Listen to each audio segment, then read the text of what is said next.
Nah, lalu bagaimana saham-saham yang bagus nih ke depan? Nah, kita salah satu contoh di grup kita punya Tins. Kalian lihat ya, ini Tins bagus banget. Foreign akumnya gila-gilaan. Kalau kalian lihat dari 4 November sampai sekarang contoh.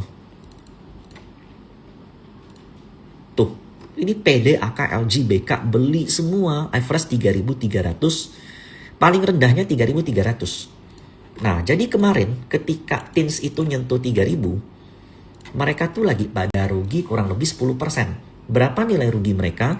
Kasar-kasar mata ngelihat nilai rugi mereka itu,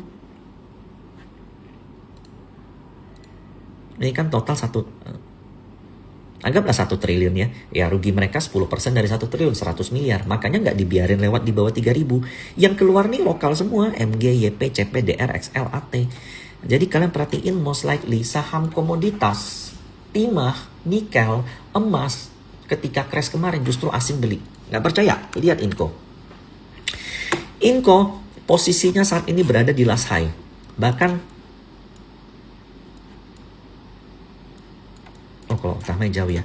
Bahkan hampir last high dari tahun 2022. Nah ini saya ada buat nih Inco. Udah lama. Kayaknya ini live yang 3-4 bulan lalu deh. Koreksinya even nggak sampai ke neckline-nya. Ini cup and handle. Potensi untuk dia ke 8.000. Nah, Inco kenapa bisa di sini? Kalian lihat asingnya di bawah ini yang hijau-hijau ini nggak jual sama sekali, dan ini bahkan baru mau golden cross. Kemarin ketika dead cross dia koreksinya nggak dalam.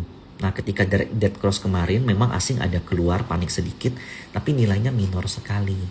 Nah, cuman kan posisi ini agak mahal ya. Jadi kalau seandainya ada koreksi dalam market, sebenarnya commodity play, nikel, emas, timah, aluminium, copper itu bagus. Saya lagi bullish banget di situ. Contoh MBMA. Tuh, ini bahkan udah mau nembus last high lagi. MBMA udah di tengah-tengah malahan. Nah, lihat foreign yang kumpulin MBMA dari 23 Desember. Sampai sekarang BKA, KZP, LG, BKA, KZP, LG, KZ, average-nya 700, Pak. Makanya kemarin ya, begitu dia turun nggak lebih dari 600, diangkat lagi tuh. Nggak dikasih tuh di bawah 600. Ini juga ada MOCD ya. Tuh. Ini kalau kalian masuk ke Horley dapat nih. Daily sih memang enggak. Nah, titik koreksi terendahnya harusnya ada di sini. Di titik terendah ini. Tuh, kena tuh. Buat kalian yang masih bingung MOCD apa, kalian nanti boleh buka Instagram saya. Buka ke bagian Reels. Kalian nonton tuh, ada course MOCD gratis tuh, kalian boleh nonton. Most likely itu bisa kalian pakai di crypto, di commodity, di index. Nah, MBMA average big player kan 700. Jadi kalau besok koreksi 700 sampai 680 ataupun 650, kalian tuh unggul tuh. Itu. Buat kalian yang saat ini teriak-teriak loss segala macam karena beli di pucuk, ya itu gimana? Saya masih banyak menemukan retail investor kita itu cinta mati sama saham. Satu saham dibilang bagus, dia pegang selamanya. Ketika turun dia teriak-teriak. Padahal saya kasih contoh, PTRO kan sempat ke 13.000, oke? Apakah kalian tahu PTRO sebelum ke 13.000, sebelumnya dia ada di 1.000. Dia naik ke 4.400. Kalau kalian investasi 100 juta di sini dia jadi 500 juta. Oke? Tapi dia sempat dari 500 juta, kalau kalian nggak taking profit, dia sempat balik lagi jadi 200 juta.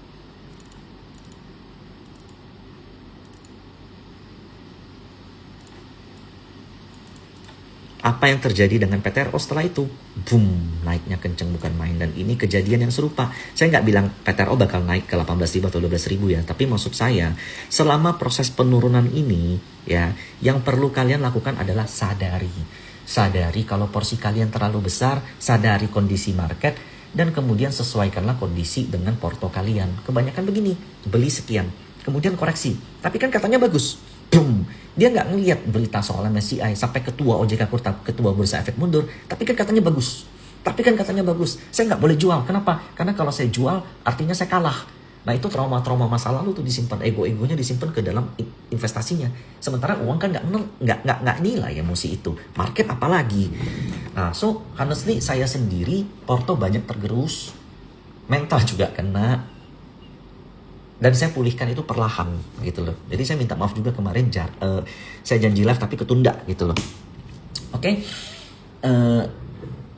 Saham emas, contoh kita lihat gold apa BRMS tadi udah dibahas. Emas, Archie contoh, Archie kan gold ya. Nah kalian lihat koreksi Archie dari 2.900 ke 1.500, 2090 ke 1.500, 500 poin, 30% atau 20%. Tapi asingnya nggak keluar, event cuma taking profit sedikit lalu ketahan. Nah kalau kita take cara untuk kalian dapat harga market tuh sebenarnya simple. Ini asing kan mulai gede di sini. 12 Desember ya, tarik aja 12 Desember. Sampai sekarang BB, XL, CC, PD average-nya 16, paling rendah tuh 17. Makanya kemarin nggak jauh dari 17, offset sedikit, diangkat lagi. Nah, itu cara paling simple. Kalau kalian mau lebih strict lagi, tarik dari agak panjang, dari dia mulai rally di sini. Di sini kan Oktober nih. Ya udah, tarik aja kasar aja. BB, XL, CC, PD average-nya 16, 15. Itu alasan kenapa 15 ketahan Pak Bos, lalu mulai naik lagi. Kayak gitu cara lihatnya, simpelnya. Nah, tapi setiap trader pasti beda. Ini Harta juga udah mau all time high lagi. PNRG udah mau all time high lagi. Jadi memang banyak saham yang rebound dari bawah dan bahkan udah menyentuh koreksinya dalam, lalu kemudian rebound, ada yang reboundnya udah setengah, ada yang udah all time high, ada yang udah 20%. Yang 20% itu masih ada potensi untuk naik lagi. Gitu. Contoh tadi udah ya, Inco Metal, emas salah satu andalan saya juga, saham gold. Ketika crash MSCI di 29 Januari, di 27 deh, sampai sekarang foreign memang keluar, AK-nya keluar, RF keluar, BB keluar, tapi dimakan semua sama satu shareholder. Dimakan semua sama broker-broker kakap. Average-nya 65, bayangkan tuh di sini. Even koreksinya nggak dalam. Nah ini good menurut saya. Jadi emas itu termasuk salah satu company gold yang tambangnya tuh paling menguntungkan. Karena dia gali satu, kalau nggak salah gali 2 dapat 1. Jadi cost dia tuh rendah gitu. Kemudian saya masih ada beberapa good company yang menurut saya di fundamentally strong dan most likely itu dari komoditi ya. Medco juga not bad ya. Kalian lihat Medco ini ada cup and handle. Tuh, perhatiin ya. Cup handle foreign, boom, gede di sini. Mulai dari awal Januari, bahkan ketika crash kemarin foreign sempat TP doang, tapi habis itu naik lagi gitu loh. Nah ini AK-nya beli gede, BB beli gede, LG, BK, ya keluar SQ gede. Nah itu lokal-lokal yang panik. Tapi kemudian harganya udah mau all time high kembali. Menurut saya sih kalau Medco break 1630, cup and handle ini mengarahkan dia ke 1009 atau even 2000. Ya 19 lah. Kalian perhatikan compatriotnya Elsa itu udah all time high kemana-mana. Oke. Nah overall itu saya melihat commodity stocks kita very strong. Kalian perhatikan Bovespa. Bovespa Index Brazil 1 tahun kemarin naik 45%. Commodity country kalau nggak Brazil ya Indonesia. Bayangkan ada apa ini? Kenapa seperti itu? Year to date commodity country termasuk emerging market juga Brazil naik 16%. Bayangkan. Kita ini commodity country juga. Kalau nggak karena MSCI harusnya kita udah ya at least mungkin 5, 6, 7, mungkin udah 9.000 lah bursa kita. Nah cuman ini memang ketunda. Nah dari ketunda ini sebenarnya bagus juga. Jadi saham-saham yang kemarin gagal masuk MSCI koreksi dulu. Ya ini kesempatan dong. Kalian kan tahu angka-angkanya. Tahu, ngerti cara hitungnya. Nah cuman nanti kan pasti floatnya berubah. Nah float yang selama ini kita tahu di KSEI, contoh Bumi floatnya 20-an%, contoh 30%. Nanti pasti bakal berubah tuh. Nanti cara hitung standar masuknya juga pasti berubah. Dan itu bakal terjadi di Q2 awal. Nah di situ bursa bakal pulih dan normal kembali. Saya yakin itu. Dan overall saya tahu mungkin view saya yang agak sedikit over bullish itu banyak buat orang sangkut. Saya minta maaf about it. Saya merasakan, bukannya tidak, merasakan sekali perasaan kalian, keresahan kalian. Saya tidak akan kabur, maksudnya saya tidak akan hilang kemudian kabur lalu nanti bakal muncul kalau bullish. Enggak, saya empati, saya punya empati itu. Saya ngerasain sekali problem itu. Dan dari kemarin tuh saya coba ngumpulin data, saya mau tahu gimana sih arah bursa ke depan, and I will make sure that we are okay. Justru di momen-momen sekarang kalian harus belajar nih. Coba deh, daripada ngesel, keluh kesah, kalian coba contoh, kalian punya apa bumi. Nah, kalian coba lihat kalau dari kondisi begini, kira-kira harusnya kalian nambah di berapa? Kira-kira kalian harusnya cut loss di berapa? Kira-kira dari technical seperti ini kan dari technical juga kelihatan nih. Ini kan ada head and shoulders kan?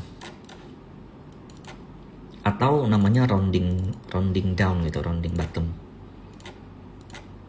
Tuh. Sini turun, sampai kena. Nah, berani nggak beli di bawah? Jujur saya nggak berani. Nah, saya beli bumi. Ada di grup. Teman-teman harusnya tahu di daerah sini. Ketika dia ini nggak bisa turun lagi, nggak bisa. Di sini udah mulai serius, saya beli. Nah, saya nggak bisa beli di sini.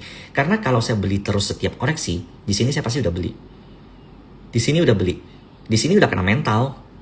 Nah, tapi dengan cara seperti ini, kemarin koreksi, cobanya adalah saya cut loss, kemudian biarkan dia koreksi dulu, mulai rebound saya coba trading, kalau gagal buang, flow-nya mulai serius, barulah entry. Nah, di sini menurut saya kita udah boleh mulai buat swing. Kenapa? Karena ini contoh, udah mau golden cross, meskipun foreign masih buang, tapi udah ada base di bawah, dan kejelasan arah bursa juga udah mulai jelas. Nah, itulah pentingnya saya ingatkan bahwa di bursa itu kita tidak sprint, kita maraton. Kita akan terus berlari. Salah satu kemampuan yang paling penting untuk berlari itu bukan tenaga, tapi napas. Nah, itu alasan kenapa kita harus punya money management yang kuat, kesabaran yang tinggi, dan analisa yang adaptif. Market berubah dengan amat cepat. Sekali lagi, mohon maaf untuk kondisi market seperti ini saya juga tidak bisa buat banyak. Ini sekian update yang bisa saya berikan. Kalau seandainya nanti ada update selanjutnya, akan saya usahakan sampaikan di live seperti ini. Saya ngerti di momen seperti ini pasti banyak yang kecewa, banyak juga yang mungkin menyalahkan ini dan itu. Ketahuilah, memang kondisi ini tidak mudah, tapi kita akan baik-baik saja. Itu. Sebentar lagi Chinese New Year, saya ucapkan Gong Xi Fa Cai, Shenyang Kuaila. Semoga di tahun kuda api ini, di momen yang harusnya bakal serba cepat ini, kalian bisa adaptif, kita semua bisa berhasil di bursa. Di bawah tangan regulator, Pak Purbaya, OJK, dan emiten-emiten kita saya yakin kita akan berjaya kembali di tahun 2026.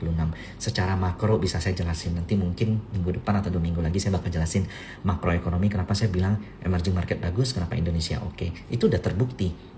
China udah rebound, Bovespa udah rebound, Malaysia, Singapura semua rebound. Ya kita ketunda karena itu. Selamat malam semuanya dan have a good night.